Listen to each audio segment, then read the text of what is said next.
One of the things about promise and being a boy built around promise is actually something that you receive. And I think one of the reasons why boys are built on promise is because we still have the courage to receive it.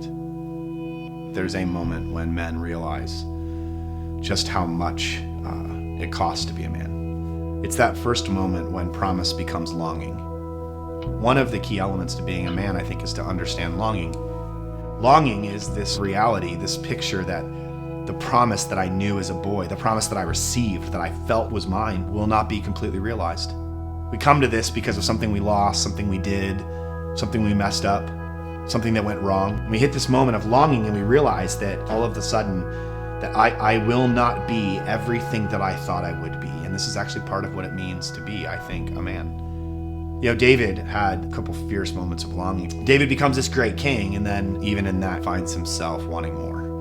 After the incident with Bathsheba and having killed her husband and had an affair with her, and then all of a sudden the child that comes from that relationship is dying. So he goes and he mourns. He mourns for his sin. He mourns because of the effect of his sin on the world. He mourns because he has fierce, fierce longing. Here was a man filled with great promise who is now facing great longing. You know, the greater the promise, the greater the longing. And at the end of the time when his son passes, he gets up and he cleans himself up and he stands up, and his servants are like, wait, why'd you stop mourning? Your son has now passed. Why now do you stop mourning? And he makes this really simple phrase. He says, I hope that God will be gracious to me. You know, the only way you can have longing is if you first had promise.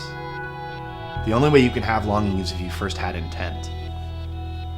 And so we got to remind ourselves again and again and again and again that our longing is but a promise, actually, that our hope will be renewed and restored.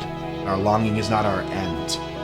It is but a stop. It's somewhere in the middle that says you are not what you should be, but you are not done.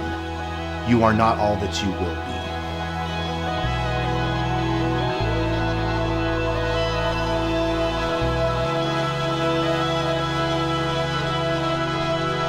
So we are men who are born with promise, who live with longing, but who will one day be relieved by hope.